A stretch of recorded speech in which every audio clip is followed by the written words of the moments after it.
Hey, what is up, guys? It's Kevin back in with a quick new video, just showing you guys what I've been doing and what I've been working on. Now, this video is going to be a little bit different. If you knew me back in the day when I first started getting into cars around 13, 14, 15, and 16, I was a huge bass head. When I'm talking about a huge bass head, I mean a huge bass head. I love subwoofers. I'll get the old Crutchfields and look through the subwoofers and the amps and the head units and all that stuff they used to have. Could never afford really anything top end. I remember my very first system was a Power Acoustic 1200 watt amp with two kicker competitions back in the day, and it beat hard. Like, it was rattling everything in the car. But it wasn't like today where you have all these different companies making subwoofers and you can get super cheap. There was super cheap, like the Pyramid Super Blues and stuff like that. But nowadays you have all these different companies that most people haven't heard of that sell these top end subwoofers. Back in the day, it was Kicker, Orion, Cern Vega, Rockford Fallsgate, and the subs that I bought yesterday. And I found them, and they're super rare. They're super rare. I looked online after I bought these, and there was only one. It was a 12-inch like what I have, and it was still like $300 per subwoofer. And of course, they're all used because they came out in like 1996. But these were like top of the top of the top level. Super cool subwoofers, and I bought, like I said, both of them for 40 bucks, 20 bucks a piece. So let me show you what they are. These are the PPI Pros. These are one of the first and pretty much only flat piston subwoofers. These things back in the day in 1997 went for $499 a piece.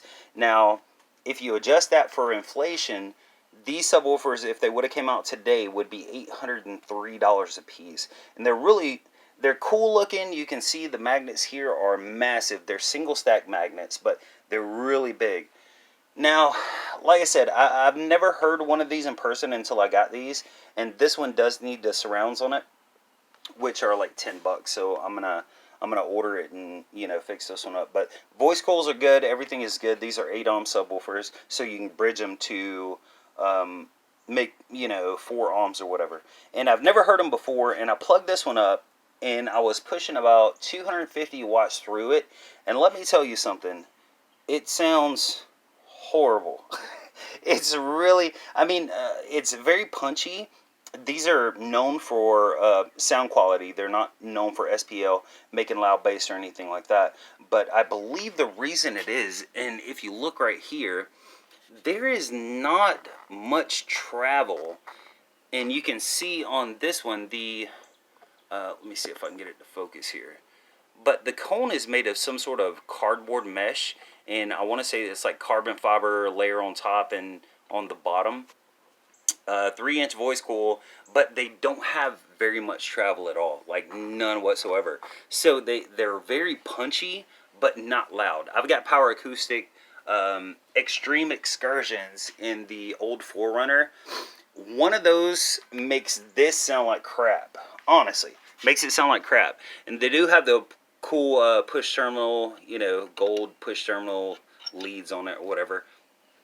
I just don't see why these subwoofers went for so much. Now, to put in perspective, over here, and you see all my junk over here. Over here, I have one of these old school kicker comps, and this is 8 ohm too, and it has a smaller magnet on it. This thing sounds 20 times better than one of these, and those kicker solo barracks only went for about $220 a piece. So this was basically more than double that. I don't get it. Maybe if you've got like 10 of these in a car and you're pushing, to the max, they'll sound pretty good. But the low end is really, really horrible. Now, nowadays, you see subwoofers, even the low end like Boss and stuff like that, and Kicker, they can hold 800 to 1,000 watts RMS. These things are only rated for 300 watts RMS, which back in the day, that was actually pretty good. Made in the USA. I believe these are made in China. They still do make these, but they're made in China, and the quality is not as good as back when. These came out in 96, and this subwoofer still works. So And another really, really bad thing about these things, if you look, here's my finger. Barely fit my finger in there. I have no clue how you would ever recone these subwoofers if one blew. So there's a lot of flaws in design. And another thing is, this is one of the only subwoofers that is fluid cooled. Most subwoofers are air cooled, like with the air going up and down, it'll cool the voice coil. This voice coil actually has fluid inside of it that cools it down. So yeah, technology is there. It's a really cool subwoofer. It's a really cool looking subwoofer. But if I would have spent $500 on one of these or $1,000 on two of these, back in the day, I would be so pissed off compared to how they sound and how they sound compared to other things, like even the base model kicker comps back when, or the kicker VRs. These are just not very good. Now they are collectible, and that's the reason I wanted to get them. I was going to put them in this Forerunner, but once I figured out how they sound, I was like, nah, I'm not going to do that. So I'm going to recone this one. I'll show you here.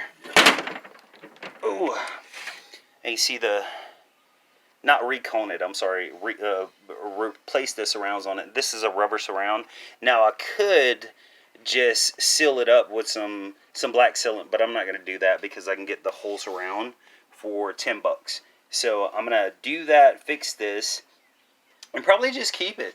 Or sell it to somebody that just collects these old type subwoofers. Because like I said, these are really rare. You can't find them on eBay. You can't find them on Facebook. You can't find them on Craigslist.